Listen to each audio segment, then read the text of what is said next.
Nous ne sommes rien devant ton peuple, Seigneur. C'est ainsi qu'humblement, avec toutes mes faiblesses, Seigneur, toutes mes imperfections, je viens à toi.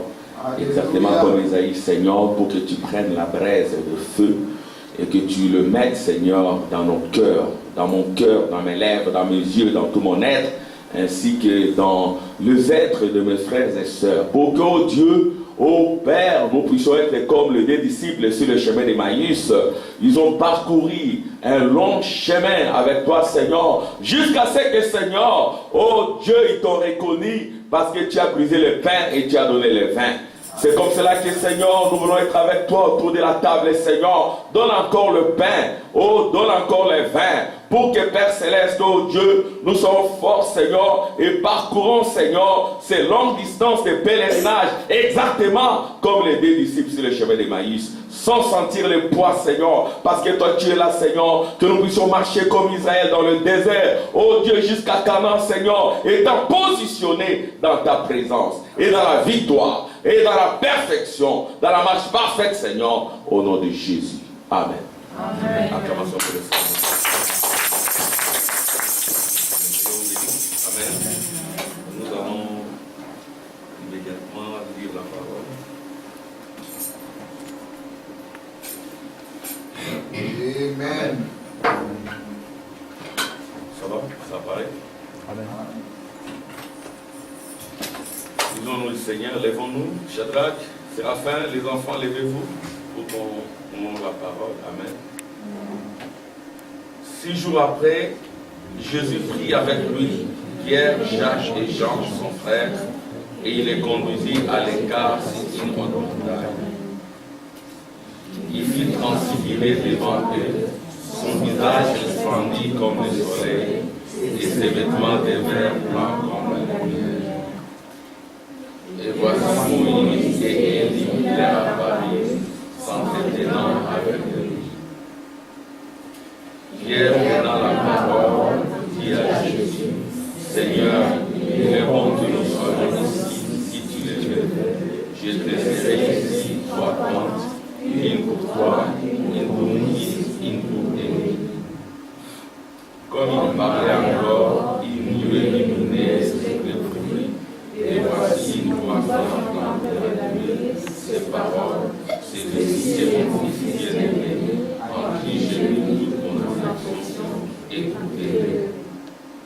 Lorsqu'ils entendirent cette voix, les disciples tombèrent sur leur face et furent saisis d'une grande frayeur.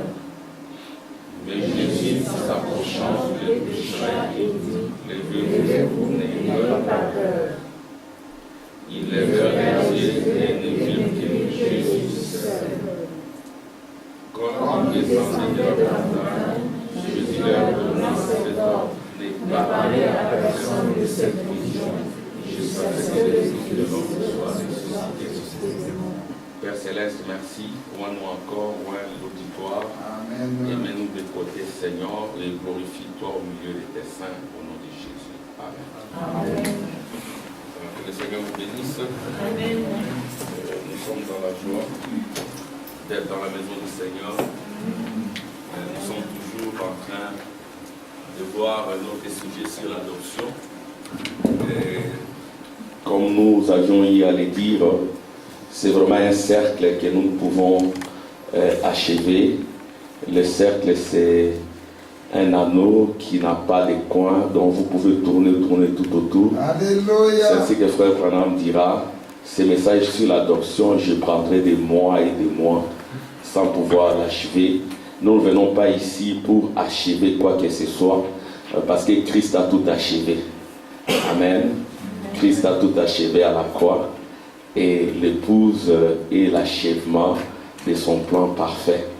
Et c'est pour cela que nous venons. Pourquoi nous venons? Nous venons pour répéter ce qui a été déjà dit, parce que le prophète dira que le réveil consiste à insister sur ce qui a été dit. Nous ne venons pas ici pour une nouvelle théorie, ou encore pour un nouveau credo ou une nouvelle philosophie. Nous venons ici pour la parole de Jésus-Christ, le même hier, aujourd'hui et éternellement. Et la parole, c'est une profondeur.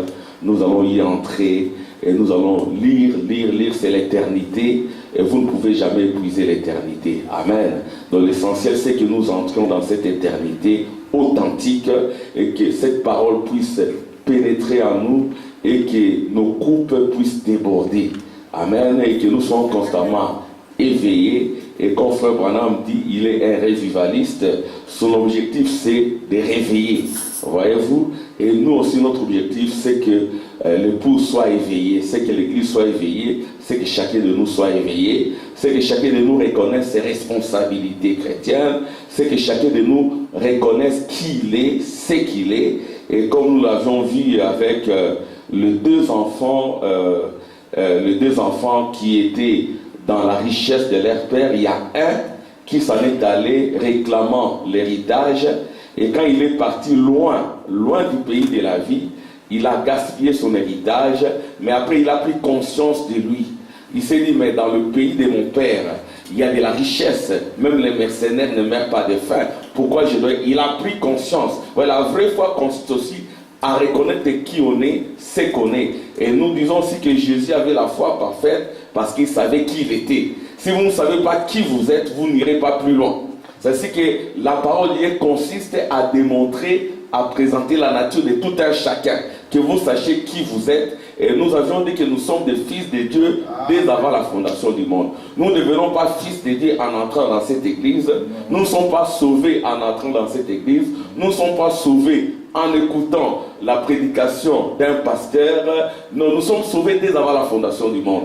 Et quand nous venons sur la terre, c'est pour notre manifestation, c'est pour notre adoption. Donc nous sommes prédestinés à l'adoption. Et nous avions défini ce que c'est que l'adoption. L'adoption, c'est quoi? C'est que Dieu te prend, il te présente publiquement sur une haute montagne et il déclare par sa voix profonde qui ressemble à l'éternel: celui-ci est mon fils bien-aimé en qui je prends plaisir d'habiter, écoutez-les. Celle-ci est ma fille bien-aimée en qui je prends plaisir d'habiter, écoutez-la. Et à ce moment-là, comme le prophète le dit, la signature du Père devient votre signature. Amen. Et ce que vous dites, ça va s'accomplir. Vos pensées deviennent des prières exaucées. C'est comme Ésaïe dira, en ce moment-là, avant même qu'ils ne puissent terminer de prier, ils seront exaucés. Avant même qu'ils ne puissent prononcer la parole, ils auront la solution. Amen. C'est cela l'objectif. C'est-à-dire que dans le corps du Christ, vous naissez.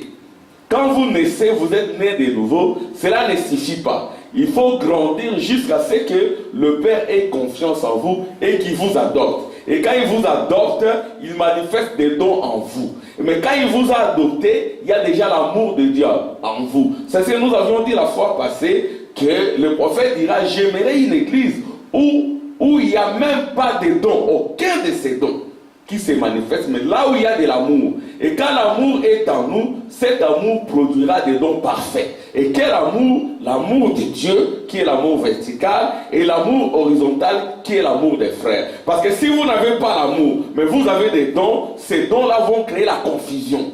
Si vous avez des dons, mais vous n'avez pas l'amour de Dieu, vous n'avez pas l'amour des frères, ces dons-là ne serviront à rien, ça va tout démolir. Amen. C'est pour cela que nous prêchons sur l'adoption, qui est la maturité, qui est la responsabilité chrétienne. Et à ce moment-là, vous saurez qui vous êtes, ce que vous devez faire, votre place. Amen.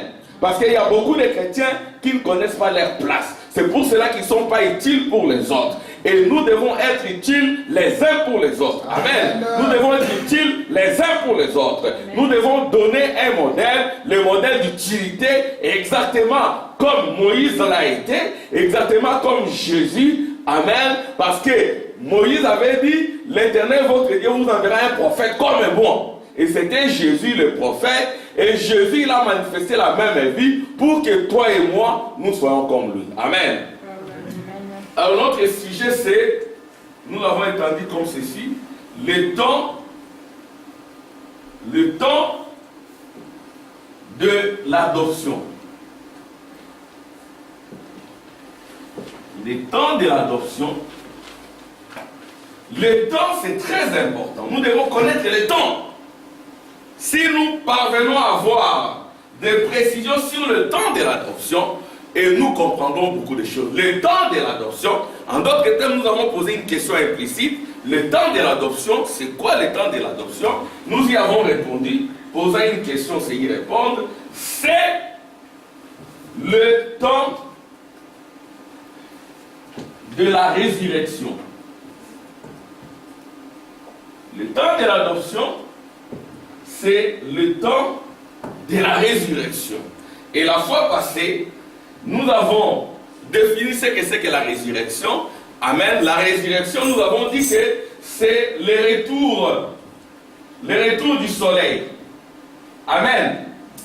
Nous avons dit que la résurrection, c'est le retour du soleil. Et nous avons défini le soleil comme, en anglais, nous avions dit que l'anglais, c'est une langue qui est beaucoup plus précise que le français. Le français n'est pas très précis.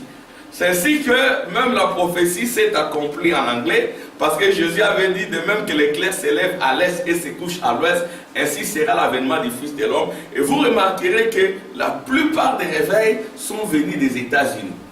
Tous les réveils, c'est l'accomplissement de la prophétie de Jésus qui avait dit de même que l'éclair s'élève à l'est et se couche à l'ouest, ainsi sera l'avènement du Fils de l'homme. Et l'avènement du Fils de l'homme, c'est le retour du soleil. Et nous l'avons dit en anglais, soleil, c'est sun. C'est ce que nous avons dit. Et sun, le prophète a fait un jeu de mots dans sun. Il a dit sun, c'est aussi sun. Amen. Et le retour du soleil et la résurrection, c'est le retour du Fils. Le retour du Fils. Et nous l'avons comparé à cet enfant qui était parti loin du pays de son père. Il est parti loin du pays de son père. Et quand il est retourné, son père a dit, mon fils que voici, il était mort, maintenant il est retourné à la vie. Amen. Donc le retour du soleil, c'est la résurrection. Et nous avons dit aussi que la résurrection ou le retour du soleil, c'est Pâques. Amen. Le retour du soleil, nous avons dit que c'est Pâques. Et dans Pâques aussi, nous avons dit qu'en français, ce n'est pas précis. Pourquoi? Parce que la langue française, même les scientifiques le disent, c'est une langue esclave. Et n'est pas très très précise. Et en français, nous avions dit que dans Pâques, il y a des homonymes. Donc des homonymes, ce sont des mots qui sont phonétiquement le même, qu'on prononce phonétiquement de la même manière, mais dont les contenus sont différents. Alors c'est ainsi que nous avons dit Pâques avec S et Pâques sans S. Alors nous avons dit que Pâques avec S, c'est quand même différent de Pâques sans S. Pourquoi? Parce que quand nous allons en anglais, Pâques avec S, nous avons dit que c'est Easter. Easter. Ouais, Easter, c'est le lever. C'est l'est. C'est le lever. Voyez-vous? Donc c'est le levant. Voyez-vous, quand on dit Easter, c'est le soleil levant. Alléluia. C'est le soleil qui se lève. Et nous avons dit que le frère Branham a prêché un message intitulé Le lever du soleil. Et le lever du soleil, c'est le Easter, le lever du Fils. Et puis nous avons dit que Pâques, sans S, c'est Passe over. Passe over. Et cette Pâques ici, c'est pour Israël. C'est pour Israël, les Juifs. Et cette Pâques ici, c'est pour les chrétiens. Voyez-vous? Et dans cette Pâques ici, qui est Passover pour les Juifs, il est question de l'expérience qu'Israël avait passée en Égypte. Passover, c'est passer au-dessus. Quand je verrai le sang, je passerai par-dessus. Amen. C'est que Israël en Égypte avait immolé l'agneau. Et quand il a immolé l'agneau, il devait appliquer le sang sur le linteau de manière à ce que tout le monde le voie. Donc Israël s'était identifié à l'agneau immolé. Et ce sang-là, l'ange avait dit, le Seigneur avait dit, quand je verrai le sang, je passerai par-dessus. Et depuis, Israël commémorait cette fête, la fête des Pâques. Après, nous avons conclu que pour l'épouse, parce qu'il y a une différence, nous faisons une différence entre l'église, Israël et l'épouse. Amen. Et vous remarquerez que pour nous, l'épouse, la fête de Pâques, Passover et la fête d'Easter, c'est aussi pour nous. En d'autres termes, pourquoi c'est nous? Parce que nous sommes associés à Israël. Et pourquoi nous sommes associés à Israël? Nous sommes associés à Israël parce que quand nous prenons, je fasse un peu en bas, ça, je suis en train de faire des petits rappels pour qu'on soit ensemble. Amen, c'est Hortense. Amen. Amen, les autres. Et donc, nous sommes en train de faire des rappels pour que nous soyons tous ensemble. Amen. Et que nous puissions tous comprendre. Donc, il y a Easter et Passover, il y a Pâques avec S, Pâques sans S. Alors, les deux fêtes, le 2, ça nous concerne. Pourquoi ça nous concerne? Parce que nous sommes aussi Israël. Et vous remarquerez que dans les drapeaux d'Israël, les drapeaux d'Israël, c'est comment? C'est une étoile, c'est l'étoile à 6 points de David. Vous aurez, il y a une pyramide qui est comme ça, il y a une autre pyramide qui est comme cela. Alors, la pyramide ici, qui est normale, c'est l'épouse. Et l'épouse, ce n'est pas l'église. L'épouse sort de l'église. Amen. Alléluia. Et la pyramide renversée ici, c'est Israël, le 144 000. C'est ainsi que toutes les fêtes juives, qui sont des ombres, sont pour nous des antitypes, sont pour nous des réalités, parce qu'elles épousent les manifestent la réalité. Amen. Voyez-vous? Alors ici, nous avons Israël et l'épouse. Vous voyez, les deux sont là réunis, et les fêtes juives deviennent aussi nos fêtes, mais dans la réalité. C'est ainsi que si la première fête juive c'est Pâques, notre première fête aussi c'est Pâques. Mais nous la vivons dans la réalité. Parce qu'il avait été dit que Israël devait garder cet agneau pendant 14 jours. Alléluia. Amen. Il devait garder cet agneau pendant 14 jours et il devait être présenté le soir du dernier jour, du 14e jour, et cet agneau-là devait être présenté, mais cet agneau-là était l'agneau parfait, et le sang de cet agneau-là, c'était ce sang-là qui nous lavait, c'était ce sang-là qui faisait que nous soyons agréables devant le Père. Voyez-vous? Et les 14 jours-là, parce que nous parlons du temps, nous allons chercher à déterminer le temps-là c'est quoi. Amen. Le temps-là c'est quoi? Alors, vous remarquerez qu'au-dessus, il y a l'étoile à 6 points de David, et en bas, il y a la pyramide. Amen. Amen. Et dans la pyramide, parce que le prophète dit, il y a la Bible selon l'imprimerie. La Bible de Gutenberg. Amen. La Bible des intellectuels. Mais du temps de Job, on n'utilisait pas la Bible que nous utilisons. Je vais écrire un peu au-dessus. Je vais écrire au-dessus pour que tout le monde voie. Le temps de l'adoption, c'est-à-dire que notre objectif aujourd'hui, c'est de déterminer le temps. Alléluia. Parce que si nous ne connaissons pas le temps dans lequel nous vivons, nous serons comme les pharisiens qui ont crucifié Jésus. Parce que les pharisiens, ils s'attendaient à ce que Jésus se présente.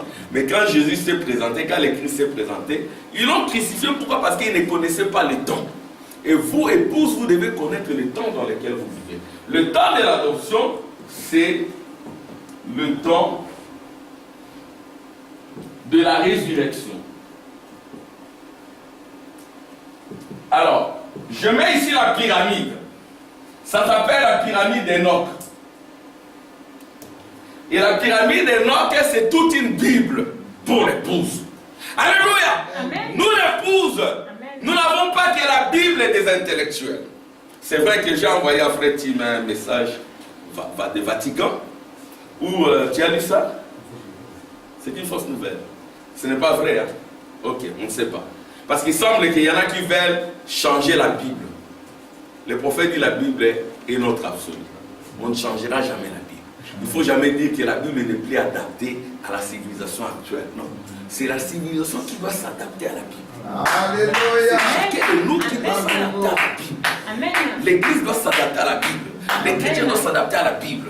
Parce qu'on nous dit qu'il y a des églises qui veulent enlever la Bible, qui veulent concevoir une nouvelle Bible adaptée. Déjà, il est faux. Vous remarquez quand vous lisez la Bible, là où par exemple il est écrit que les homosexuels n'entreront pas, c'est enlevé. Voyez-vous, c'est enlevé.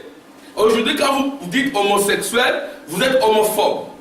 Vous injuriez. Voyez, donc il y en a qui veulent enlever la Bible ou qui ont mis la Bible de côté. Mais nous n'enlèvons rien. Parce que le prophète dit la Bible est notre absolu. Mais quand le prophète parle de la Bible, il a parlé de 3 Bibles.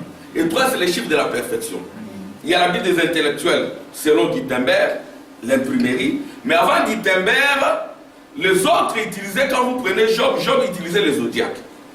Mais pas les zodiaques des magiciens. Parce que quand vous lisez dans Job 38, Sœur Hortense, tu peux écrire Job 38, tu verras que là, l'Éternel demande à Job, où étais-tu quand j'ai posé la fondation du monde et tout? Est-ce que c'est toi qui fais paraître les signes du zodiaque? Est-ce que c'est toi qui fais marcher la grande ours? Est-ce que c'est toi qui fais paraître l'Orion? Voyez-vous, est-ce que c'est toi qui fait paraître le Pléiade? C'est toi qui dénoue le cordon de Pléiade? Voyez-vous, donc là, à l'époque, là, il n'y avait pas la Bible des papiers, c'était la Bible des étoiles. On lisait les événements à travers les étoiles. C'est-à-dire, nous avons dit que l'étoile, c'est aussi comme un soleil. Le soleil, c'est une étoile qui a subi des transformations. Elle s'est rapprochée de la terre. Et les étoiles sont plus grandes que la terre. Vous voyez? Et l'étoile, c'est un fils. Et nous sommes les étoiles d'Abraham. Et en tant qu'étoile d'Abraham, nous sommes aussi le soleil. C'est-à-dire quand on parle du lever du soleil, il est question de toi et de moi. Il est question que tu t'élèves parce que tu es le soleil et que tu ne t'attristes pas et que tu ne demeures pas dans ta situation. Exactement comme nous l'avons vu pour cet enfant-là, prodigue, qui est allé très loin pour dilapider ses richesses, mais après, à cause de sa nature du soleil, il s'est levé. Il a pris une décision. Il a dit, je me lèverai, j'irai vers mon Père. Je lui dirai, je péchais contre toi, je péchais contre les cieux. Vous voyez? Donc là, c'est la nature du soleil. C'est ainsi que nous vivons un temps où chaque fils et chaque fille doit se lever. Alors, la pyramide, c'est quoi? Dans la pyramide, nous avons 7 jours. 1, 2, 3, 4, 5, 6, 7. Nous avons 7 jours. Et ici, nous sommes en train de chercher à comprendre les temps. Parce que Jésus, il a pris Pierre, Jacques et Jean après 6 jours. Amen. Amen. Donc, il a pris Pierre, Jacques et Jean après 6 jours. Alors, nous allons chercher à détecter les 6 jours-là, c'est quoi? Nous allons chercher des matériaux qui peuvent nous aider à comprendre les 6 jours. Donc, je reprends un peu dans l'écriture. 6 jours après, Jésus prit avec lui Pierre, Jacques et Jean. Alors, j'insiste sur les 6 jours. Les 6 jours-là dont Jésus a parlé, c'est de la parabole. Voyez-vous, c'est parabolique. Donc, vous ne devez pas comprendre cela comme les 6 jours. Non, c'est un message. Ce sont des symboles. 6 jours après. C'est-à-dire, il y a eu un jour et puis les 6 jours, ça fait 7 jours. Alléluia. 6 jours après, le temps de la résurrection. Et les 6 jours après, nous avons eu d'abord le temps de Paul. C'était le premier jour pour nous, les nations. C'était l'âge d'Éphèse. Amen, les enfants. Et le deuxième âge, c'est l'âge de qui? De Irénée. C'est quel âge? C'est Smyrne. Ça, c'était le deuxième jour. Amen. Le premier jour, le deuxième jour, et troisième jour, c'est Pergame. Et le messager, c'est qui? Martin. Merci les enfants. Martin. Et le quatrième jour, c'est Thyatire. Thyatire, le messager, c'est Colomba. Ici, sœur Hortense, nous sommes dans Apocalypse 3. Donc, vous pouvez lire 2 à 3. C'est là où il est parlé des 7 âges de l'Église. Et les 7 âges de l'Église, ce sont les 7 jours. Alléluia. Après Colomba, Luther. Luther, c'est ça. Ici, nous sommes premier, deuxième, troisième, quatrième, cinquième jour.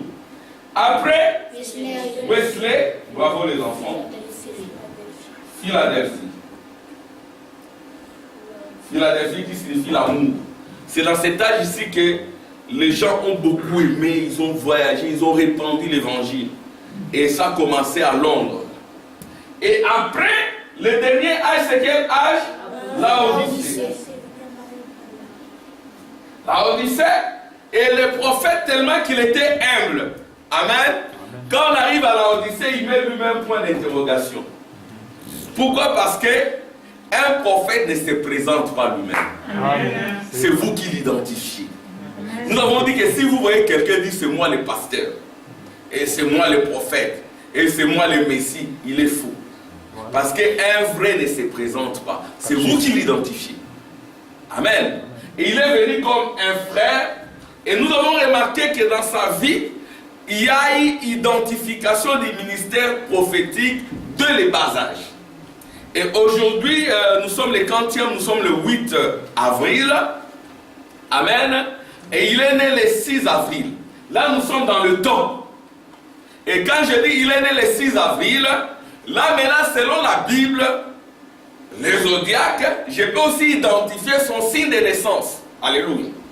Le prophète a dit, quelqu'un est venu chez moi, il m'a posé une question sur sa nouvelle naissance. Je lui ai demandé, c'est la question-réponse numéro 3, je lui ai demandé le lieu de sa naissance, le signe de sa naissance, et j'ai expliqué comment cela a influencé sa vie. Et frère Branham, il est né au mois d'avril, c'est le printemps. Amen. Amen. Donc les gens qui sont nés au mois d'avril, ils sont nés au mois du printemps. Et le mois du printemps, c'est aussi le temps du lever du soleil. Et Moïse aussi est né au printemps. Jésus est également né au printemps. Voyez-vous? Donc les gens qui sont nés au printemps, généralement sont des béliers. Ce sont des guerriers. Et les béliers sont des animaux de sacrifice. Voyez-vous? Et maintenant, ici, c'est nous qui avons compris que le messager de la Odyssée, c'est le messager prophétique de Malachie 4, qui devait ramener la foi des enfants à la foi des pères apostoliques et la foi des pères aux enfants. C'est-à-dire que le messager de Malachie 4 avait deux missions, ramener la foi des enfants aux pères et la foi des pères aux enfants. Et quand cela est ramené, c'est dans Malachie 4. Et dans Malachie 4, vous remarquerez que c'est le temps du soleil. Le soleil de la justice se lèvera avec la guérison sous ses ailes. Et en ce moment-là, vous avez, quand le soleil réapparaît, vous aurez l'épouse dans son jour d'adoption. Vous aurez l'épouse dans son jour d'adoption. Et vous aurez également Israël. Amen. Israël dans sa patrie. Amen. Alors, ici, j'explique que vous avez la pyramide et au sommet de la pyramide, vous avez l'étoile à 6 points de David. Bon, pourquoi j'ai mis l'étoile à 6 points de David? Parce que quand cet événement s'accomplit, ça s'accomplit à la fois pour les Juifs et pour l'épouse. Je vais lire dans la Bible pour l'expliquer. C'est quand on dit le temps de l'adoption, c'est le temps de la résurrection, il est aussi question d'Israël. Regardez ici. Je reviens dans la Bible.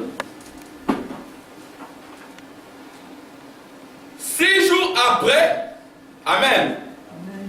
6 jours après, Jésus prit avec lui Pierre, Jacques et Jean. Pierre, Jacques et Jean représentent Israël. Pierre, Jacques et Jean représentent les Juifs. Amen. 6 jours après, Jésus prit avec lui Pierre, Jacques et Jean, son frère. Et il les conduisit à l'écart sur une haute montagne. Il fut transfiguré devant eux. Son visage resplendit comme le soleil. Donc c'était 6 jours après, Jésus fut glorifié. 6 jours après, Jésus fut présenté sous l'image d'un fils glorifié. C'était 6 jours après. C'est-à-dire que Jésus, il a présenté à ses frères juifs le jour de son avènement. C'est-à-dire le jour de son avènement, ça sera après les 7 âges de l'Église. Après les 6 jours, il a pris un jour jusqu'au 7e jour, et là il fut glorifié. Et quand il a été glorifié, on voit que ses vêtements devinrent blancs comme la lumière. Vous voyez, nous avons dit que quand quelqu'un est adopté, Dieu lui donne la robe. Amen. Amen. Et cette robe-là, c'est la robe d'immortalité. Et nous avons présenté cela avec le fils prodigue. Quand il est retourné chez son père lui a donné une nouvelle robe. Vous aussi, quand vous retournez à votre père, Dieu vous donne une nouvelle robe qui est la robe d'immortalité. C'est l'habillement qui est le Saint-Esprit. Mais le Saint-Esprit, Dieu le donne au travers de la parole que les messagers de ton âge enseignent. C'est de Paul, pour qu'il puisse avoir le Saint-Esprit, il devait passer par le messager. C'est ainsi que quand vous lisez dans les Écritures, quand nous lisons dans Actes 19, vous remarquerez qu'il y a des gens qui prêchaient Christ sans avoir le Saint-Esprit. Amen. Qui démontraient que Jésus est le Messie, mais ils n'avaient pas le Saint-Esprit. J'aimerais quand même lire ça. Donc ici, j'aimerais démontrer l'importance de chaque messager. C'est chaque messager qui explique le temps dans lequel nous vivons. Et c'est chaque messager qui est la porte donnant la robe aux croyants de son temps. Amen. Et si vous voulez avoir le Saint-Esprit, c'est le messager de votre temps qui donne les instructions. Parce que Dieu ne fait rien, il révèle toujours ses secrets à ses serviteurs, le prophète. Amen. Pour que Dieu fasse sortir Israël d'Égypte, il a dû envoyer un homme avec toutes ses faiblesses. Et c'est cet homme-là qui avait donné des instructions, parce que cet homme-là était en communion avec l'Éternel. Et c'est cet homme-là qui leur dira, vous devez prendre l'agneau, et à la fin de la journée, le soir, vous allez immoler cet agneau, vous allez tout manger sans rien laisser.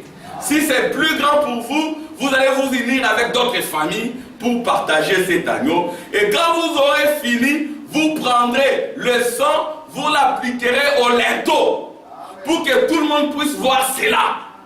Amen. Amen. Je vais lire Acte 19 pour parler de Paul. Donc l'importance du messager. Il faut suivre le messager. Amen. Amen. Amen, sœur Linda. Amen. Il ne faut pas suivre frère Armand. Il faut suivre le messager. Parce que moi aussi je marche en suivant le messager. Amen. Cette église ici doit marcher en suivant le messager. Amen. Tout ce que le messager dit. Parce que nous ne sommes que des auxiliaires, nous devons répéter le message. Amen. Acte 19. Je suis encore dans la Bible, parce que la Bible est notre absolu. Acte 19.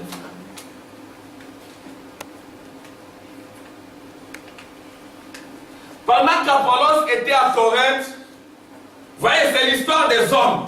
Alléluia. L'histoire de l'adoption. L'histoire de la révélation, c'est l'histoire des hommes. Pourquoi? Parce que les hommes, ce sont des livres vivants. Les hommes, ce sont des Bibles vivantes. C'est ainsi que vous avez un rôle à jouer. Nous avons des rôles à jouer.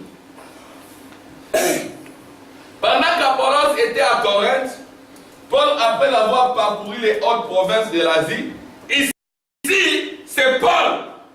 Parce que nous avons reçu le message selon Paul. Pourquoi? Parce que Paul, il a été envoyé pour convertir les nations. Amen. Paul a été envoyé pour convertir les nations. Et nous avions dit que l'histoire de la rédemption, c'est l'histoire de deux fils. Il y a Israël naturel et Israël spirituel. Et nous sommes Israël naturel, Israël qui est greffé dans l'arbre. Voyez-vous? Alors maintenant, il y a Israël spirituel qui est Israël, qui a toujours été avec Dieu, qui connaissait les lois de Dieu. Et nous sommes Israël qui est adopté, qui est accepté, parce que nous étions dans le péché, nous sommes retournés par l'évangile de Paul. Amen. Pendant qu'Apollos était à Corinthe, Paul, après avoir parcouru les hautes provinces de l'Asie, arriva à Éphèse. Et a rencontré quelques disciples, il leur dit. Il a rencontré des disciples. Amen. Amen. Avez-vous reçu le Saint-Esprit quand vous avez cru? Donc, avez-vous reçu la robe? Alléluia. Avez-vous reçu la robe quand vous avez cru? Ce n'est pas êtes-vous devenu baptiste, pentecôtiste, ainsi de suite. La question que l'on doit poser, c'est de savoir si vous avez reçu le Saint-Esprit. Parce que le Saint-Esprit, c'est cela la robe. Le Saint-Esprit, ce sera la gloire. Le Saint-Esprit, ce sera le billet pour traverser le Jourdain. Avez-vous reçu le Saint-Esprit quand vous avez cru? Il lui répondit, nous n'avons pas même entendu dire qu'il y ait un Saint-Esprit. Il dit, de quel baptême avez-vous donc été baptisé? Il répondit, du baptême de Jean. Alors Paul dit, Jean a baptisé du baptême de repentance, disant au peuple de croire en celui qui venait après lui, c'est-à-dire en Jésus. Sur ces paroles, ils furent baptisés au nom du Seigneur Jésus. Vous voyez, c'est ça la première étape avant d'arriver à l'adoption. Et Israël est passé aussi par là. Il y a eu d'abord les eaux de la mer Rouge. Il devait passer par là, par les eaux de la mer Rouge, et ensuite dans le désert de la sanctification. Et après, Josué devait les conduire, traverser le Jourdain, qui représente la mort, c'est-à-dire vaincre la mort. C'est Josué qui vous aide à vaincre la mort, et Josué c'est le Saint-Esprit, et c'est Josué qui vous place dans le pays. Amen. Et c'est cela l'adoption. Si ces paroles, ils furent baptisés au nom du Seigneur Jésus. Les enfants, ceux qui n'ont pas été encore baptisés au nom du Seigneur Jésus-Christ, vous devez savoir que c'est cela la première étape. Amen. Être baptisé au nom du Seigneur Jésus-Christ. Lorsque Paul leur y imposait les mains, le Saint-Esprit vint sur eux et il parlait en langue et prophétisait. Ça, c'était la manifestation du Saint-Esprit du temps de Paul. Amen. Ils ont reçu le baptême au nom du Seigneur Jésus-Christ et après, ils ont été baptisés du Saint-Esprit. C'est comme cela qu'ils sont entrés. Je vais encore donner un autre témoignage. Acte 8. Acte 8. Dans Acte 8, là, il est parlé de l'eunuque éthiopien.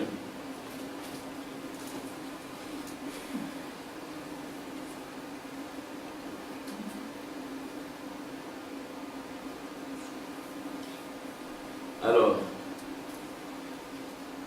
dans Acte 8,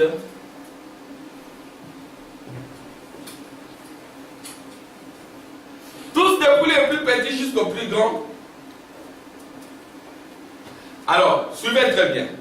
Il y avait auparavant dans la ville un homme nommé Simon, qui se donna pour un personnage important, exercer la magie et provoquer l'étonnement du peuple de la Samarie. Il y avait quelqu'un qui appliquait la magie. Comme il y en a aussi beaucoup, avant de connaître le Seigneur, ils sont dans beaucoup de choses. Je me fais comprendre. Amen. Avant de connaître, ce sont des enfants de Dieu. Ce sont des fils de Dieu. Mais ils peuvent être dans des histoires qui sont loin du Seigneur. Et quand ils viennent au Seigneur, ils doivent passer par un processus. Amen. Amen. Amen. Comme dernièrement, j'ai rencontré quelqu'un qui est allé très loin, vers l'Asie. Il est allé faire le bouddhisme et après ça dérangeait son esprit. Au point où quand je suis avec lui, quand je prie, quand l'onction descend, il dit qu'il a très peur. Je lui ai dit oui, tu dois. Il est allé dans son église catholique à l'époque pour qu'on le baptise. Alors là, l'église catholique lui a dit non, tu as été baptisé quand tu étais bébé. Quand tu étais un enfant, tu as été déjà baptisé, on ne peut plus te baptiser. Et quand il m'a rencontré, il dit, mais tu dois te faire rebaptiser. Parce que le vrai baptême, c'est l'immersion au nom du Seigneur Jésus-Christ, après avoir reçu un message de repentance. Voyez-vous? Il a dit, oui, je dois me faire rebaptiser, mais il faut que l'église, c'est trop, il y a beaucoup d'énergie, beaucoup d'activités. Je supporte ça difficilement. J'ai dit, non, viens même pour 10 minutes, 15 minutes. Nous prions pour lui, je crois que ça y est. Quelqu'un peut avoir été dans des histoires impossibles. Parce que les païens viennent des histoires impossibles. Comme il y en a, là-bas au Congo, je voyais des mamans qui lavaient leurs enfants avec des os. Voyez-vous? Mais ce sont des esprits, ce sont des pratiques diaboliques. Et quand vous venez au Seigneur, vous venez avec toutes ces malédictions, on vous baptise, il faut que le feu descende pour détruire tout cela. Alléluia. Frère Branham l'a dit. C'est ainsi que beaucoup de gens sont venus au message, ils n'ont pas suffisamment prospéré parce que les départs étaient faussés. C'est vrai. Ils n'ont pas connu une vie de gloire. Mais frère Branham, il est issu d'une famille colérique, alcoolique. Frère Branham est passé aussi par son baptême. Amen. Au nom du Seigneur Jésus-Christ, c'est par le baptême de feu. Et la parole l'a sanctifié, alors qu'il avait la colonne de feu pour son ministère. Il a aussi connu son expérience du Saint-Esprit. Avez-vous reçu le Saint-Esprit depuis que vous avez cru? C'est ça la question qui doit être posée, parce que le Saint-Esprit, c'est ça la robe. Mais ça, c'est la question qu'on posait du temps de Paul. Amen. Mais aujourd'hui, on ne pose plus cette question. Tu es de quelle église? Je suis baptiste. Point. Tu es de quelle église? Je suis du tabernacle. Point. Mais as-tu reçu le Saint-Esprit quand tu as cru, depuis que tu as cru? Amen. C'est la question que nous devons poser. Parce qu'aujourd'hui aussi, même certains frères et sœurs du message ne se posent pas cette question. Parce que le Saint-Esprit, c'est cela le billet. C'est cela le signe pour traverser la mort. C'est cela le signe pour traverser le Jourdain. Il y avait auparavant dans la ville un homme nommé Simon qui se donna pour un personnage important, exerçait la magie et provoquait l'étonnement du peuple de la Samarie. Il y en a même qui prêchent par la magie. Il y en a qui font tout par la magie. Mais le nom de Jésus, c'est juste une couverture. C'est un faux Jésus. Vous les reconnaîtrez à leurs fruits. Amen. Amen. Il y en a qui sont dans la rose croix, dans la franc-maçonnerie, mais qui sont aussi derrière la chair. Mais frère Branham dira, personne ne peut être derrière la chair, à moins d'avoir été dans les déserts sacrés, à moins d'avoir rencontré la colonne de feu. La colonne de feu. Amen. Et ce n'est pas simplement pour nous, c'est aussi pour chacun de nous. Vous devez, avant de faire quoi que ce soit, vous devez être revêtu de la puissance d'en haut. Nous allons lire le prophète, c'est qu'il donc il pratiquait la magie. Tous depuis les plus petits jusqu'aux plus grands l'écoutaient attentivement. Et disaient, celui-ci est la puissance de Dieu, celle qui s'appelle la grande. On l'appelait même la puissance de Dieu. Alors que ce n'était pas la puissance de Dieu. Je me fais comprendre. Amen. Mais quand c'est ton temps de la rédemption, quand c'est ton temps de l'adoption, tu quitteras ces choses. Amen. Tu quitteras ces choses. Tu verras la gloire de Dieu. Amen. C'est cela le rôle de l'évangile. On l'appelait même puissance de Dieu. Il écoutait attentivement parce qu'il les avait longtemps étonnés par ses actes de magie. Je fais comprendre. Amen. Mais quand ils eurent crié à Philippe qu'il leur annonçait la bonne nouvelle du royaume de Dieu et du nom de Jésus-Christ, hommes et femmes se firent baptiser. Simon lui-même crie, Simon aussi a cru. Le magicien a cru. Alléluia. Et après avoir été baptisé, il ne quittait plus Philippe. Amen. Et il voyait avec étonnement les miracles et les grands prodiges qui s'opéraient. Il a abandonné la magie. Les apôtres qui étaient à Jérusalem, ayant appris que la Samarie avait reçu la parole de Dieu, parce que Dieu a trois peuples. Il y a les Samaritains, les Juifs et les nations que nous sommes. Ce sont les Juifs qui étaient toujours avec Dieu. Amen. Nous étions dans la confusion. Nos ancêtres ont appliqué la sorcellerie. Voyez-vous? Et puis même en anthropologie, on apprend qu'on utilise la sorcellerie pour punir les récalcitrants. S'il y a un prof qui nous avait dit ça, si quelqu'un dans la famille, Dieu l'a béni et qui ne veut pas aider, il ne veut pas soutenir, alors il faut l'éliminer. Voyez-vous, on élimine les meilleurs généralement. Ouais, les meilleurs sont éliminés. Ça sont des pratiques ancestrales africaines. Donc on vous fait agir pour le progrès de la famille ou du village, même si c'est contraire à la parole de Dieu. Et si vous ne réagissez pas, on vous jette des mauvais sorts. Il envoyait... Alors, les apôtres qui étaient à Jérusalem et ayant appris que la Samarie avait reçu la parole de Dieu, ils envoyèrent Pierre et Jean. Ceux-ci arrivaient chez les Samaritains, prièrent pour eux afin qu'ils reçussent le Saint-Esprit. Donc, le Saint-Esprit, il faut aussi prier pour l'avoir. Amen. Amen. Et si vous avez le Saint-Esprit, votre vie sera prospère. Amen. Vous serez debout. Vous direz, ce n'est plus moi qui vis, c'est Christ qui vit en moi. Amen. Vous direz, ces anciens péchés, il y a longtemps que je les ai abandonnés. Amen. Et vous ne comprenez même pas comment vous les avez abandonnés. Vous n'aurez pas les désirs de péché. Amen. Si vous tombez, vous serez les premiers à vous repentir. Amen.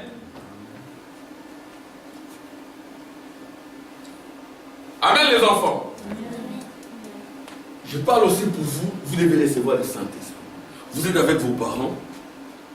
Amen. Vous pouvez recevoir le Saint-Esprit. Et si vous recevez le Saint-Esprit, vous ne fournirez plus d'efforts. Parce que ça ne sera plus vous. C'est Christ en vous. Priez, Seigneur, envoie-moi le Saint-Esprit. Seigneur, alléluia, Dieu va vous le donner. Nous avons perdu toutes ces habitudes. Je suis membre de l'église, ça suffit. Et les résultats ne sont pas fameux. Amen. Amen. Même le prédicateur derrière la chair, il a été rempli de feu du Saint-Esprit. Amen. Je suis le Saint-Esprit. Ceux-ci arrivaient chez les Samaritains, prièrent pour eux afin qu'ils reçussent le Saint-Esprit. Car ils n'étaient encore descendus sur aucun d'eux. Ils avaient seulement été baptisés au nom du Seigneur Jésus. Amen. Ils avaient été simplement baptisés au nom du Seigneur Jésus, pas au nom du Père, du Fils et du Saint-Esprit. Le nom du Père, du Fils et du Saint-Esprit, c'est le Seigneur Jésus-Christ.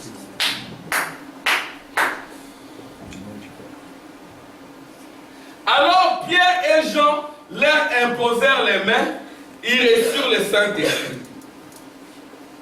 Lorsque Simon vit que le Saint-Esprit était donné par l'imposition des mains des apôtres, il leur offrit de l'argent. Le Saint-Esprit ne se donne pas en offrant de l'argent. Non. Donc ici nous sommes dans le premier jour. Comment ça se faisait? Nous sommes encore dans le premier jour. Dans le premier jour, ça se faisait comme cela. Les gens étaient baptisés au nom du Seigneur Jésus. Après on priait pour eux. Ils étaient dans la prière pour recevoir le Saint-Esprit. Et cette méthode-là n'a pas changé. Le magicien, donc Simon, leur offrit de l'argent. En disant, accordez-moi aussi ce pouvoir, afin que celui à qui j'imposerai les mains reçoive le Saint-Esprit. N'allez pas dans des églises où on vous dit, donnez 1000 euros, donnez 2000 euros, donnez ceci, donnez cela, vous recevrez la bénédiction. Non, c'est sans argent, ni payé. Alléluia. Amen. Christ s'est offert gratuitement pour nous. Amen. Christ, nous étions condamnés. Nous méritions la mort. Et le jugement était prononcé sur nous. Parce que la vie qui était en nous n'était pas digne de Dieu. Mais le juge là qui avait prononcé le jugement sur nous, disant nous sommes condamnés.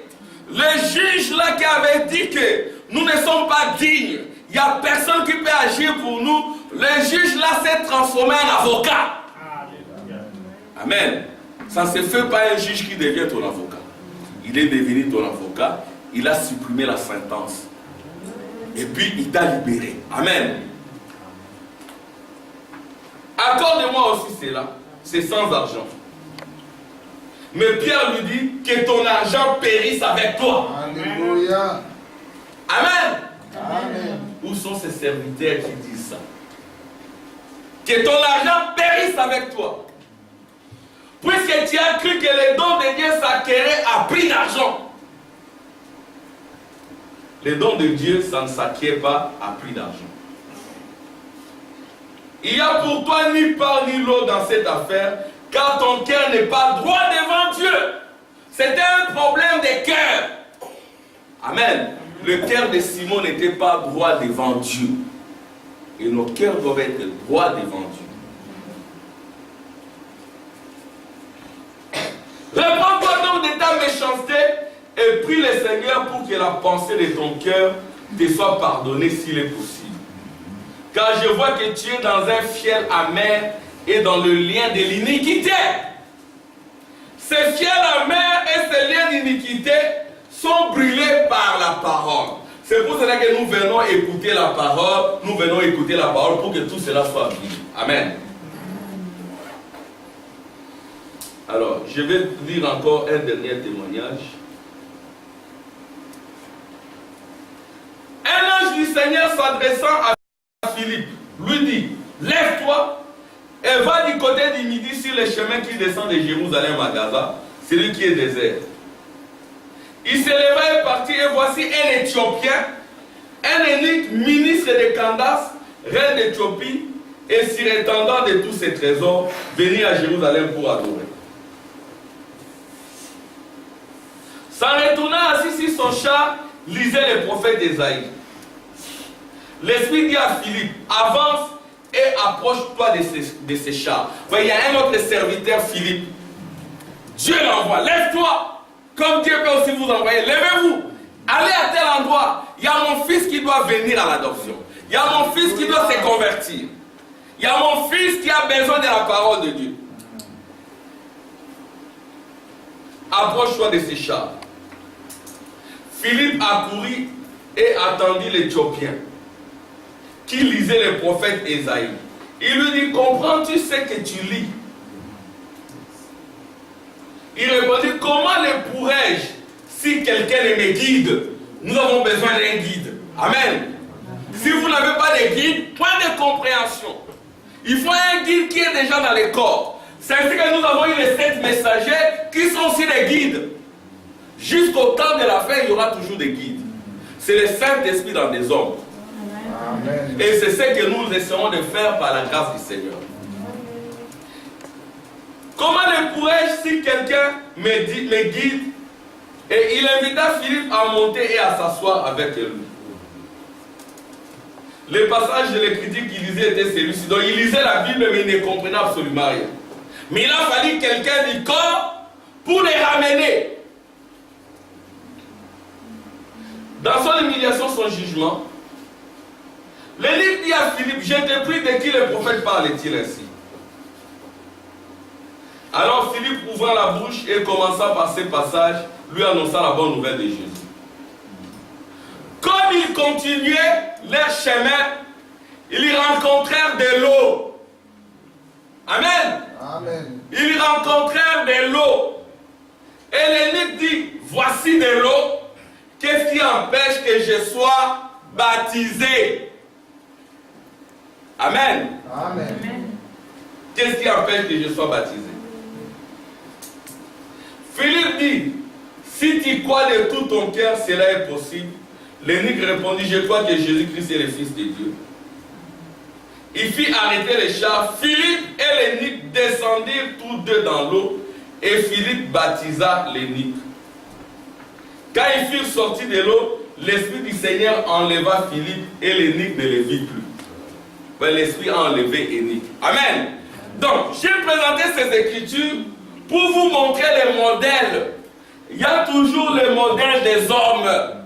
Nous avons eu Paul, nous avons eu Irénée, Martin, Colomba, qui étaient dans les corps qui ont fait ce travail.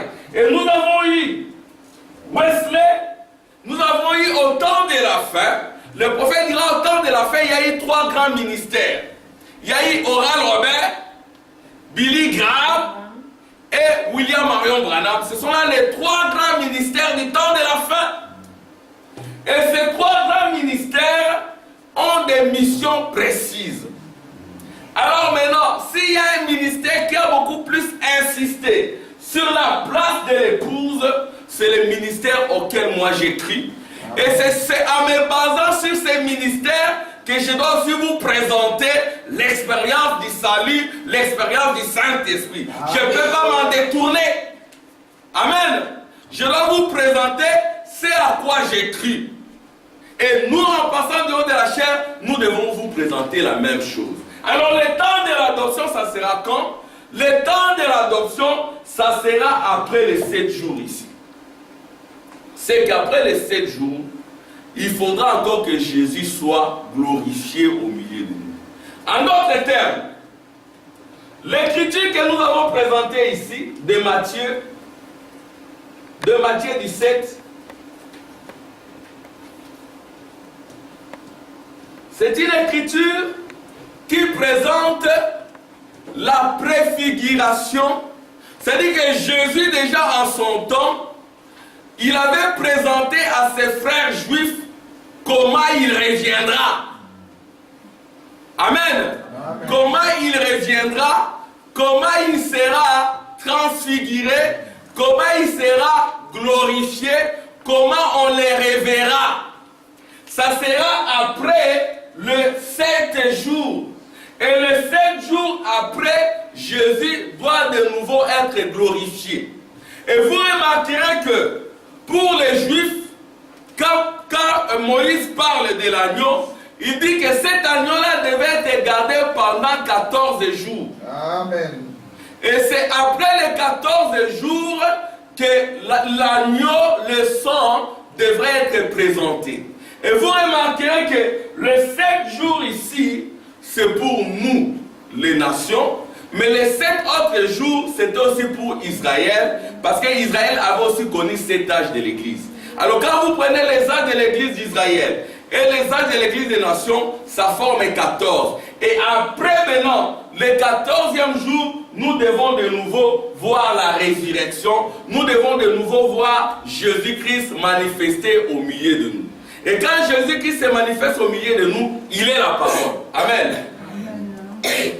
Il est la parole.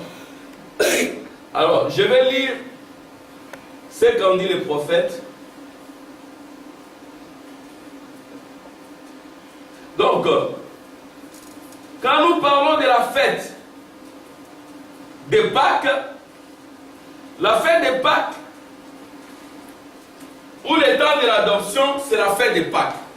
Et la fête de Pâques avec S et la fête de Pâques sans S, c'est aussi notre fête à nous.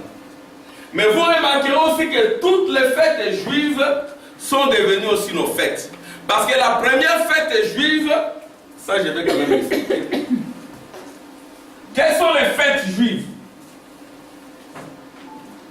La première fête juive, c'est Pâques. C'est Pâques. C'est aussi pour nous. Et Pâques, c'est la fête de l'agneau. C'est la fête où on doit présenter le sang qui est le signe. Alors, ça c'est la première fête. Ça veut dire que vous présentez les signes. Vous indiquez ouvertement que vous êtes chrétien et vous l'indiquez par le Saint-Esprit.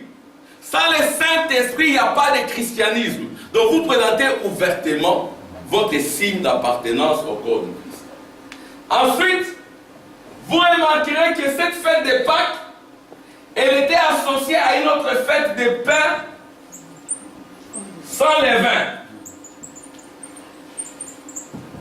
Donc la première fête, c'est la fête de Pâques. C'est la fête de l'agneau. La fête de l'agneau, ça signifie quoi? Vous devenez aussi des agneaux. Quand vous devenez des agneaux, alors le Saint-Esprit descendra en vous. Vous devenez obéissant, le Saint-Esprit descend en vous. Vous devenez discipliné, le Saint-Esprit descend en vous. Donc la fête de Pâques, c'est la fête de l'agneau. Et le Saint-Esprit ne descendra que sur les agneaux, pas sur des loups. Parce que l'agneau, il est propre, l'agneau, il est pur. Et si nous tous, nous devenons des agneaux de Dieu, Dieu descendra en nous, il nous conduira. Et quand Dieu descend en nous, là maintenant, la deuxième fête, c'est la fête des pains sans levain. Le levain, c'est le péché. Amen. Le levain, c'est le péché. Et le pain, c'est la parole. Ça signifie quoi? Quand vous recevez la parole, cette parole ne peut pas cohabiter avec le péché. Amen. Vous recevez la parole en vous et cette parole rejette le péché. C'est ainsi que la fête de Pâques est aussi associée à la fête des pains sans levain. Et les Juifs, quand ils devaient manger l'agneau, ils devaient aussi manger le pain sans levain. Amen. Ça, c'est la deuxième fête. Et la troisième fête, quand ils ont mangé l'agneau avec du pain sans levain, et la troisième fête, c'est la fête des prémices. Fête des prémices ou fête de la gerbe agitée. La fête de la gerbe agitée, c'est que vous devenez mûrs. Amen. C'est que vous devenez mûrs. Et quand vous devenez mûrs, et ce sera la fête de la gerbe agitée. Et après la fête de la gerbe agitée, il y a la fête de la Pentecôte. Ça, c'est la quatrième fête. Après la fête de la Pentecôte, il y a la fête des trompettes. La trompette, c'est pour nous éveiller. Et après la fête de la trompette, il y a la fête de l'expiation. Et après, il y a la fête des tabernacles. Amen. Ce sont là les 7 fêtes juives. Et les 7 fêtes juives deviennent aussi nos fêtes. Nous avons toutes ces fêtes-là. Et nous devenons des tabernacles vivants. Amen. Amen. Donc je vais lire ce que disent les prophètes. Que dit les prophètes?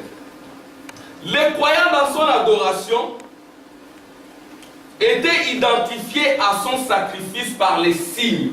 Donc nous sommes identifiés à Jésus par le Saint-Esprit. Et le Saint-Esprit, c'est la parole qui entre en nous. Et cette parole qui entre en nous ne peut cohabiter avec le péché. Quand la parole entre en nous, elle chasse le péché. Amen. Ça veut dire que le prophète dira, appliquez les signes, appliquez la parole, mettez dehors les shorts, amen. Mettez dehors les fêtes mondaines, amen. Mettez dehors la télévision, amen. Amen. Mettez dehors les shorts, les habits sexy, vous les mettez dehors quand vous recevez la parole de Dieu. Quand vous devenez un agneau, directement vous passez à la fête des pains sans levain, vous n'allez pas cohabiter avec le péché. Les croyants dans son adoration étaient identifiés à son sacrifice par les signes. Je ne vais pas trop m'attarder sur ce petit passage cependant. On pourrait passer tout un service rien que sur l'un d'entre eux. Mais je désire m'arrêter ici un moment pour bien exprimer cela. Les croyants devaient être identifiés à son sacrifice. Nous devons être identifiés à notre sacrifice. Amen. Amen. Le sacrifice de la parole. C'était juste un sacrifice qu'il avait pris quelque part et avait offert, mais il devait s'identifier à lui. En fait, il devait premièrement placer ses mains sur le sacrifice pour s'identifier à lui, et ensuite le sang était placé à un endroit tel qu'il pouvait se tenir sous le sang. Le sang devait être au-dessus de lui. C'était là le signe qui montrait qu'il était identifié lui-même comme coupable et qui présentait la preuve qu'un substitut innocent avait pris sa place. Écoutez, quel beau tableau! Un racheté, voyez-vous, la justice avait été satisfaite, l'exigence de la sainte justice de Dieu avait été satisfaite. Dieu avait dit, je réclame donc ta vie. Donc Dieu avait réclamé notre vie. C'était donc après la vie il péchait. Alors, un substitut innocent a pris sa place. C'était une bête ayant du sang, pas une pomme ou une pêche. Cela devrait rendre la sémence du serpent parfaitement claire pour tous. il s'agissait de sang. Amen. Même quand Adam a péché dans le jardin d'Éden, quand Ève a péché dans le jardin d'Éden, Adam n'a pas voulu suivre Dieu, il a suivi la voie de sa femme. Sa femme n'a pas voulu suivre la voie de son mari, elle a suivi la voie du serpent. Et c'était l'hécatombe, le chaos dans le jardin d'Éden. Tout était condamné. Mais qu'est-ce que Dieu a fait? Il est descendu, il a pris un agneau. Amen. Et il a coupé la tête de cet agneau, le sang a versé, le sang a coulé. Alors il a pris la peau de cet agneau, il a couvert Adam et Ève de leur nudité. La nudité, c'est le péché. Voyez-vous, c'est toujours un problème d'agneau. Et là, c'était comme Pâques. Alors la vie innocente devait maintenant rendre justice, devait maintenant donner la joie et la paix aux pécheurs. Et c'est ça qui ne pouvait pas provenir d'un fruit et sortir d'un fruit. Parce qu'il y en a qui pensent que ce qui s'est passé en Éden, c'était le fruit. Le fruit, c'est juste une image, c'était un problème de sang. Amen. C'était un problème de sang, c'était un problème d'enfant. Parce que le serpent voulait aussi avoir des enfants pour l'adorer. Et son enfant, c'était Caïn. Mais Abel, c'était un enfant de Dieu, c'était un problème de sang.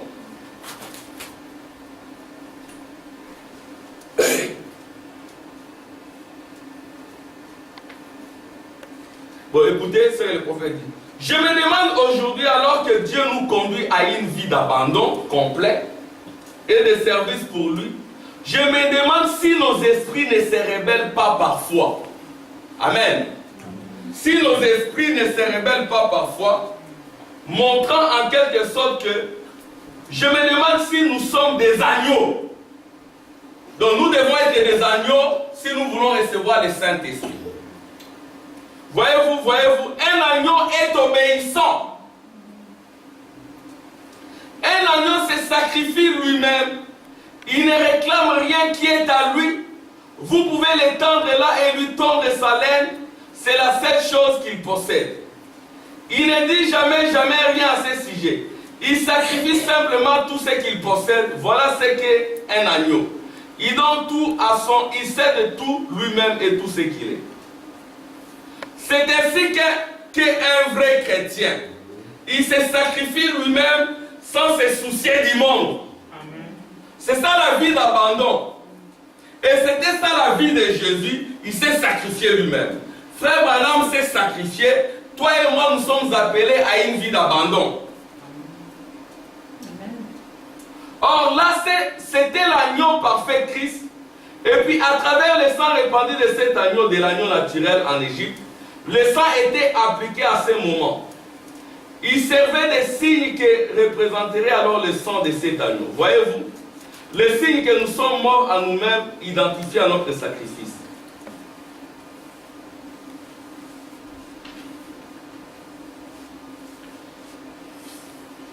Vous voyez, beaucoup de gens veulent devenir chrétiens. Ici, nous disons, beaucoup de gens veulent devenir chrétiens.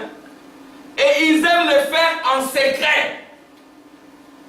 Donc quand vous devenez chrétien, ce n'est pas un problème de secret. Vous devez présenter votre signe.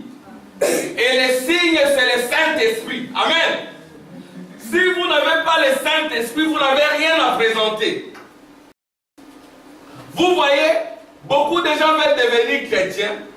Ils aiment le faire en secret pour que personne ne sache qu'ils sont chrétiens. Ou les collègues qu'ils fréquentent. Certains d'entre eux pensent bien. Regardez, je vais devenir un chrétien, mais je ne veux pas qu'un tel le sache. Quand vous devenez chrétien, c'est une vie publique. Ce n'est pas une vie en secret. Le prophète dit quand vous avez le Saint-Esprit vous met en contact avec les autres et rien n'est caché. Dans vos contacts avec les sœurs, dans vos contacts avec les frères, le Saint-Esprit est là. Certains d'entre eux pensent bien, regardez, je vais devenir un chrétien, mais je ne veux pas qu'un tel le sache, voyez-vous? Eh bien, alors vous voyez, ce n'est pas le christianisme. Le christianisme doit montrer son signe publiquement. C'est ça la fête de l'agneau, c'est ça la fête de Pâques, c'est une fête publique. Vous présentez votre vie, vous présentez les signes, vous présentez les sons, et vous les faites exactement comme Israël qui avait appliqué les sons sur les linteaux de leurs portes, de leur maison. Et la maison aujourd'hui, c'est votre corps qui doit présenter la vie littérale de Jésus en vous. On doit voir cette vie-là. Le christianisme doit montrer son signe publiquement. Amen. Il doit montrer son signe publiquement dans la vie publique, au bureau, sur la rue, quand les problèmes surviennent, quoi que ce soit, à l'église. C'est vrai que quand les problèmes surviennent, vous fermez le poing, vous voulez vous battre. Là, on saura déjà que vous n'avez pas la vie en vous. Amen. Donc les chrétiens, ils montrent sa vie publiquement. Que ce soit au bureau, les frères dans les bureaux, les sœurs dans les bureaux sauront que vous êtes un chrétien, que vous avez le Saint-Esprit, que vous êtes différent. Amen. Amen. Amen. Donc les chrétiens qui est dans l'adoption, qui est dans la fête de l'agneau, il doit présenter son signe. Quel est notre signe? Le sang est le signe. Et le signe doit être appliqué, voyez-vous. Ou alors ce n'est pas l'alliance. L'alliance n'est même pas en vigueur. Quand vous devenez chrétien, vous êtes réellement comme cet enfant qui retourne. Il a une nouvelle robe. Il a une nouvelle chaussure et une nouvelle bague. Une nouvelle alliance. L'agneau a été immolé au temps du soir après avoir été gardé pendant 14 jours. Donc le temps, alléluia, le temps dont nous parlons, le temps de l'adoption, le temps là c'est après 14 jours. Et les 14 jours, c'est après les 7 âges de l'église des Juifs et les 7 âges de l'église des nations. Quand nous avons notre pyramide, après les 7 âges de l'église, nous devons voir le temps de l'adoption, nous devons voir la manifestation du Fils de Dieu. C'est votre temps pour la manifestation. Et ensuite, l'agneau a été immolé et le sang a été appliqué au temps du soir. Saisissez-vous, le signe n'est point apparu avant le temps du soir. C'est-à-dire que, avant les 14 jours, on ne verra pas les signes. Les signes doivent être vus après les 14 jours. Écoutez maintenant. Ceci est le temps du soir de l'âge dans lequel nous vivons. Donc nous sommes au temps du soir. Pourquoi? Parce que dans Zacharie, il a été dit, ça sera un temps qui ne sera ni jour ni nuit, mais vers le soir, la lumière paraîtra. C'était pendant ce temps-là. Ça sera un temps de ténèbres. Mais après le temps des ténèbres, la lumière apparaît. Le temps des ténèbres, c'est l'hiver. Amen. Nous avons dit que le temps ici, je vais repréciser cela. Le temps ici, c'est le printemps. Amen. Et au printemps, c'est le soleil qui commence à apparaître. Mais avant le printemps, il y a l'hiver. Amen. L'hiver, c'est la neige. C'est le froid. Ça, c'est le temps qui précède le printemps. Il y a l'automne. C'est aussi un mauvais temps, l'automne. L'hiver et l'automne, c'est des temps que personne n'aime. Et pendant l'hiver et pendant l'automne, ce n'est pas encore l'adoption. Quand il y a résurrection, c'est le printemps. Et le printemps commence à partir du mois de mars, avril. Ça, c'est selon le calendrier romain ou notre calendrier à nous. Le printemps, c'est la résurrection. Et le printemps annonce l'été. Amen. Et l'été, c'est l'âge du soleil. Quand le soleil est très fort. Donc nous avons le printemps, nous avons le soleil. Alors maintenant, nous avons connu l'hiver. L'hiver dans notre vie, l'hiver dans l'église. Mais il faut que le printemps arrive. Amen. Amen. Alors, même les scientifiques disent ceci. Pendant le temps d'hiver, c'est la nouvelle lune. Nouvelle lune. La nouvelle lune, c'est quoi? C'est que, comme vous le savez, la lune n'éclaire plus. C'est comme avant le printemps, la lune n'éclaire plus. Pourquoi la lune n'éclaire plus? Parce qu'elle est loin du soleil. Mais pendant le printemps, la lune qui représente l'église reçoit la lumière. Mais les scientifiques disent même que pendant le printemps, la lune est sous les pieds. C'est ainsi que pendant le temps de l'adoption, vous verrez que l'épouse est dans le soleil. Bon, je vais lire ce que dit le prophète ici. Ceci est le temps d'histoire de l'âge dans lequel nous vivons. Ceci est le temps d'histoire pour l'Église. C'est le temps d'histoire pour moi. C'est le temps d'histoire de mon message. Je suis en train de mourir. Amen. Je m'en vais. C'est ce que dit le prophète. Je m'en vais. Je me retire au temps d'histoire de l'Évangile. Nous sommes passés par la justification, ainsi de suite, mais c'est maintenant le temps où les signes doivent être appliqués. Donc le prophète dit que c'est maintenant que nous devons appliquer les signes.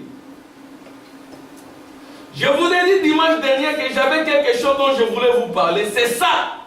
Le temps où on ne peut plus prendre cela à la légère. Amen. Donc nous vivons le temps où on ne doit plus prendre les choses à la légère. Pourquoi on ne doit plus prendre les choses à la légère? Nous voyons que le monde ressemble déjà à Sodome et Gomorrhe. Nous voyons l'homosexualité être admise. Nous voyons les hommes cherchant à devenir comme des femmes, les femmes cherchant à devenir comme des hommes. Nous voyons les chaos partout. Et c'est maintenant qu'il ne faut pas prendre les choses à la légère, il faut appliquer la parole. Amen. Mais si vous n'appliquez pas ça maintenant, parce que nous sommes au temps où nous devons appliquer les signes, c'est maintenant, ce n'est pas demain. Donc il dit, je vous ai dit dimanche, ici le prophète répond à notre question, le temps. Le temps c'est quand? C'est maintenant. C'est maintenant que vous devez dire, Seigneur, je vais maintenant appliquer ces messages du temps de la fin. Je vais suivre chaque instruction de ces messages. Et vous verrez ce que cela produira. Le temps où on ne peut plus prendre cela à la légère. Cela doit être fait. C'est le moment où jamais de le faire. Amen. Amen. Est-ce que je me fais comprendre? Amen. C'est maintenant qu'il faut appliquer le message. Il ne faut pas attendre demain. C'est le temps maintenant. Cela doit être fait. C'est le moment où jamais de le faire. Parce que nous pouvons voir que la colère est presque sur le point de parcourir le pays.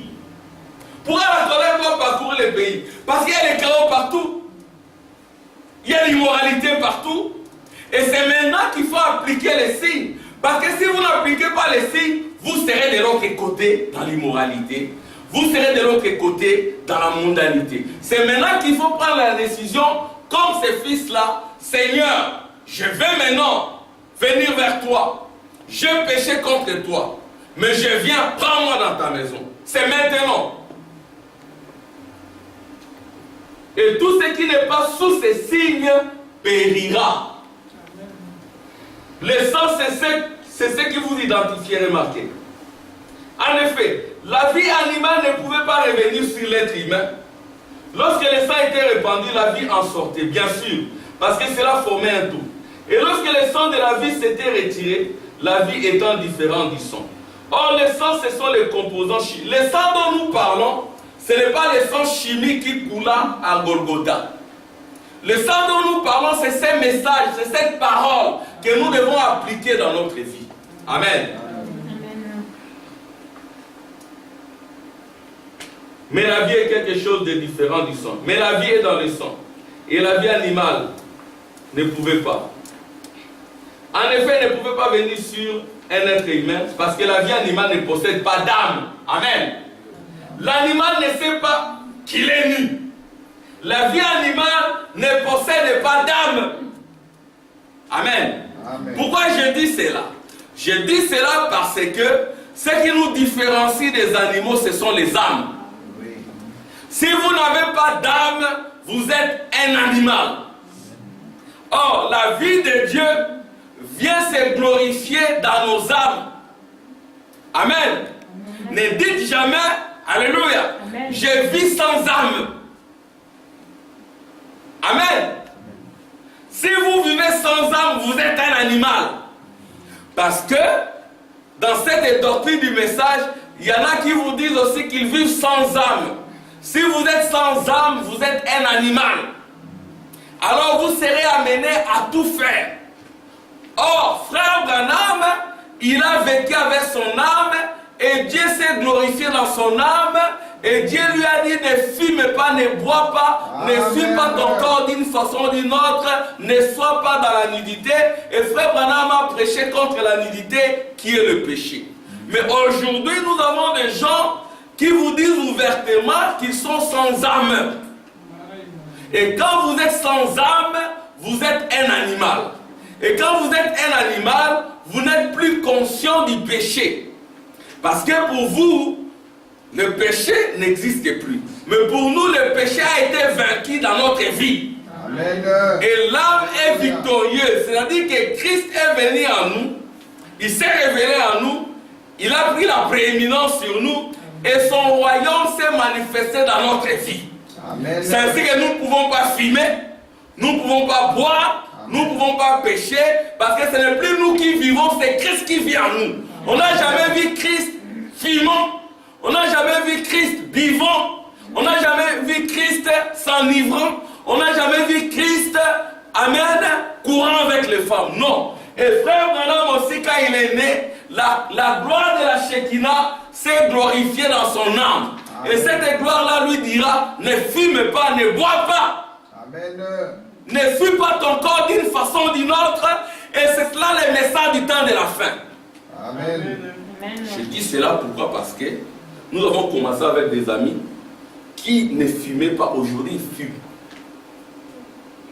Et ils prêchent ces messages.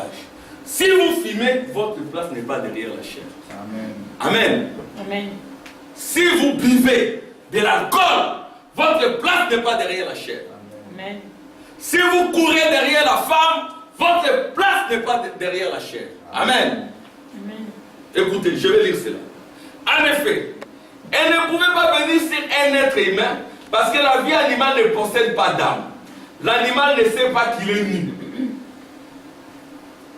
Il n'a aucune conscience du péché. Il n'en connaît aucun. C'est donc un être vivant, mais pas une âme vivante. La résurrection, c'est quoi? C'est que quand vous êtes adopté, vous devenez une âme vivante. Amen.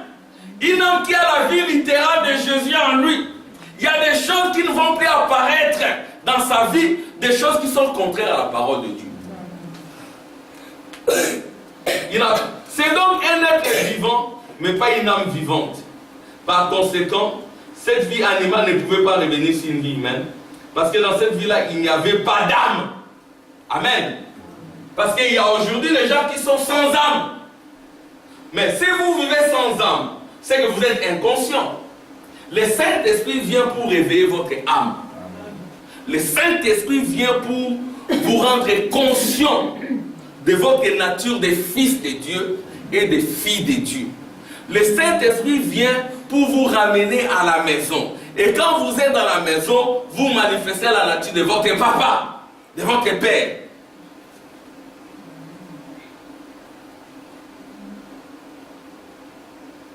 Oh, il y a une vie, un sang, une vie et une âme dans la vie. Si vous êtes sans âme, c'est que vous êtes mort. Amen. L'âme est la nature de la vie. Si vous avez l'âme de Dieu, vous avez la nature de Dieu. Il n'avait donc pas de nature particulière, c'était un animal. Le sang servait donc des signes. Mais ici, c'est glorieux. Sous cette alliance, il y a une différence entre le sang et la vie. Alors, donc, comme les ombres du soir apparaissent et que la colère est prête à être déversée d'en haut sur les nations impies et sur les incroyants impies, ça dit qu'il y a l'hiver, les ombres, ici. Alors la colère de Dieu est prête à se déverser d'en haut sur les nations impies et sur les incroyants impies, sur ceux qui font une profession sans possession. C'est-à-dire, nous devons faire une confession avec possession. Nous devons réellement voir la chose. Donc, il y en a qui font la confession, mais ils n'ont pas la possession. Et nous venons ici pour posséder la vie.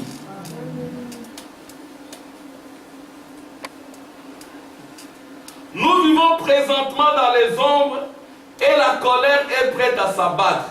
Et Dieu exige un signe qui montre que vous avez vous-même reçu son signe, le Saint. Dieu exige de nous le Saint-Esprit. Mes sœurs, Dieu vous exige le Saint-Esprit. Ne vous contentez pas d'être membre de l'Église. Ne vous contentez pas de venir chaque dimanche. Quand vous venez, menez une vie d'obéissance. Abandonnez la rébellion. Amen. Devenons des agneaux et la colombe descendra. Amen. Nous vivons présentement dans les ombres et la colère est prête à s'abattre. Et Dieu exige un signe qui montre que vous avez vous-même reçu son signe, le Saint-Esprit. C'est là le seul moyen et le seul signe par-dessus lequel Dieu passera.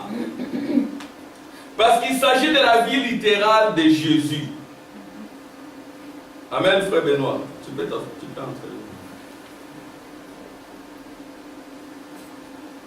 C'est là le seul moyen et le seul signe par-dessus lequel Dieu passera. Parce qu'il s'agit de la vie littérale de Jésus-Christ revenu dans le croyant. Donc nous vivons un temps où la vie littérale de Jésus est revenue dans le croyant. Nous avons vu frère Branham. Frère Branham dit, je ne suis pas Jésus. Amen. Amen. C'est ce que frère Branham dit. Parce que c'est l'homme du printemps. Il dit, je ne suis pas Jésus. Faire de moi Jésus, c'est anti-Jésus. Amen. Amen. Parce qu'il y en a qui ont fait de lui le Seigneur Jésus. Il n'est pas le Seigneur Jésus. Non. Il dit, je suis un pécheur sauvé par la grâce. Alléluia. Donc, il n'est pas Jésus. Mais il dit ceci, dire que la vie qui était en Jésus, les signes qui étaient en Jésus, est venu en moi, c'est l'exacte vérité, et cela fait de vous Jésus. Amen. Mais Jésus à l'intérieur. Amen. Ça dit, Jésus vient vivre en vous, et c'est là la résurrection. Et quand Jésus vient vivre en vous, ça vous retourne au temps de l'adoption. Et le temps de l'adoption, c'est le temps après le 7e jour. Et après le 7e jour, c'est le 8e jour, c'est le dimanche. Amen. Parce que le prophète dit que Jésus est ressuscité le 8e jour, un dimanche de Pâques. Alors cela fera que vous viviez constamment le dimanche. Amen. Cela fera que vous viviez constamment dans l'éternité. Et vous n'allez plus vivre dans le présent. Votre foi sera dans l'éternité. C'est ainsi que Frère Branham dira, la vie littérale de Jésus est descendue en moi. C'est ainsi qu'il y a même des manifestations publiques. On a vu les signes, la colonne de feu est descendue pour les confirmer. On a vu des signes, la nuée est descendue, il dira, cette nuée est entrée en moi. Mais ça ne doit pas se limiter ici, les signes doivent également être en vous. Nous mettons toutes ces photos, non pas pour faire la publicité des frères Branham. Nous ne faisons pas la publicité des frères Branham, nous faisons la publicité de Jésus. Aujourd'hui, dans ce temps de la fin, alors que c'est le temps des ombres, et des ombres, la lumière est apparue. Alléluia. Et cette lumière-là a été photographiée. Et cette lumière-là doit être dans chacune de nos vies. Amen. La lumière a été photographiée. Elle ne doit pas rester dans le papier, elle doit descendre dans vos vies. Amen. Amen. C'est cela. Donc, la vie littérale est descendue dans ce temps de la fin. Nous l'avons vu dans Frère Branham. Ça ne doit pas se limiter ici. Parce que si vous bloquez cela ici, vous allez commencer à adorer cet homme. Oh, il a dit, il ne faut pas m'adorer. Alléluia. Parce que lui, quand il parlait, il y avait des résurrections des morts. Yes. Il y avait des créations des yeux. Il dit que ça ne doit pas se limiter ici. Les œuvres que notre Père fait, vous aussi vous devez les faire. Amen. Mais pour les faire, il faut avoir cette vie en vous. Amen. Il dit ceci. C'est là le seul moyen et le seul signe par-dessus lequel Dieu passera. C'est ça le Passover. C'est ça le Pâques Passover. C'est quand il voit les signes, il passe par-dessus. Il ne te frappe pas. Amen. Mais quand ils ne voient pas les signes, ils te frappent.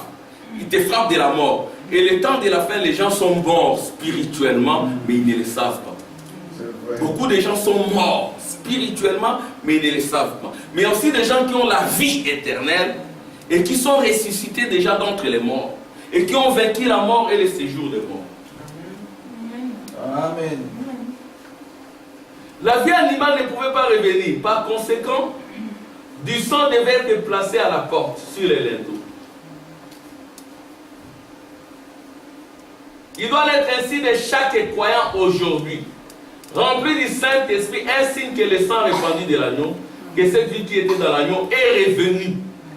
Elle est scellée à l'intérieur, publiquement, de façon que toute personne qui passe, qui vous adresse la parole, amen. Quand quelqu'un passe à côté de vous, il vous adresse la parole, il doit remarquer qu'il y a quelque chose en vous. Amen. Amen, que vous êtes devenu un agneau. Que vous avez la colombe en vous, vous avez la douceur. Si quelqu'un passe, vous êtes dans la colère, vous êtes dans la méchanceté, c'est que cette vie n'est pas encore entrée. Si vous manifestez la colère, vous devez prier pour que cette colère s'en aille. Amen. Amen. Si vous manifestez la méchanceté, devenez des agneaux. Amen. Si vous devenez un agneau, la colombe descendra. Exactement comme la colombe est descendue en Jésus, la colombe est descendue en Frère Branham, la colombe descendra en chacun de vous. Amen. Je termine.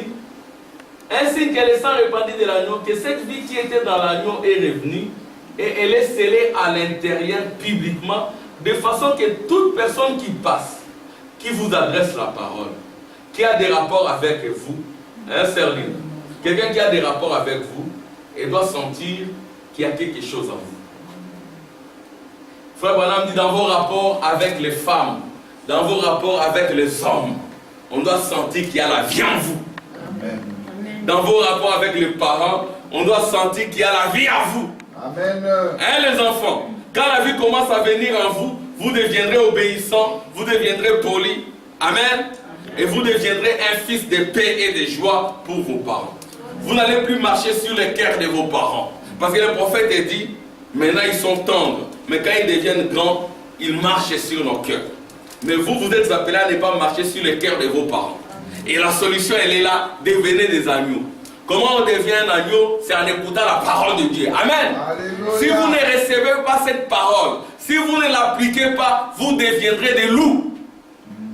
Et la colombe ne descendra pas sur vous, parce que la colombe ne peut descendre que sur des agneaux. Et quand la colombe descend, c'est pas bien.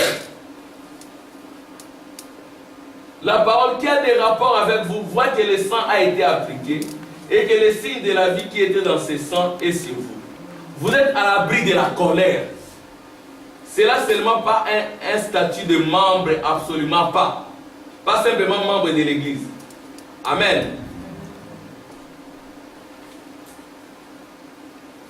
Parce que nous tous, nous sommes nés par le sexe, par conséquent, la vie qui se trouve, nous sommes nés par le sexe. Frère Benoît, nous sommes nés différemment. Nous sommes nés par le sexe. Et la vie qui se trouve à l'intérieur de nous est déjà condamnée. Et cette vie ne tiendra pas. C'est une chose qui est déjà jugée et condamnée. Vous ne pouvez pas la rapiécer. Il n'y a pas moyen de la rapiécer. Il n'y a pas moyen d'aplanir cela. Il n'y a pas moyen de l'améliorer. Vous ne pouvez pas améliorer votre vie. Elle doit mourir. La vie qui est en vous doit mourir. C'est la seule exigence, elle doit mourir. Et le substitut, une vie de Jésus-Christ, doit entrer en vous. Ce qui est le Saint-Esprit, le signe de Dieu montrant que vous avez accepté le sang de son Fils Jésus. Et l'Église qui en ce jour a reçu le signe, le baptême du Saint-Esprit montrant que le sang a été répandu et que le Saint-Esprit est sur l'Église. Sans nous, ils ne peuvent donc pas ressusciter. Mais ils comptent sur nous car Dieu a promis qu'il aurait. Et quelqu'un y sera, je ne sais pas qui ce sera. Mais quelqu'un les recevra. Tout ce dont je suis responsable, c'est de prêcher cela. C'est l'affaire de Dieu de chercher cette sémence prédestinée. Amen. Amen. Alors, la dernière citation, excusez-moi. Luther le savait. Wesley le savait. Finney, Calvin le savait également. Ici, on parle de ces messagers au cours des âges qui les savaient. Nous y voici, ils savent qu'il viendra un temps où la colonne de feu reviendra à l'église. Amen. Donc nous vivons un temps où la colonne de feu qui est photographiée doit revenir parmi nous. Amen. La colonne de feu qui est photographiée doit revenir dans nos vies. Ils savent qu'il viendra un temps où ces choses se produiront. Seulement, ils n'ont pas vécu assez longtemps pour les voir, mais ils attendaient cela avec impatience. Donc les gens d'antan attendaient la manifestation des fils de Dieu.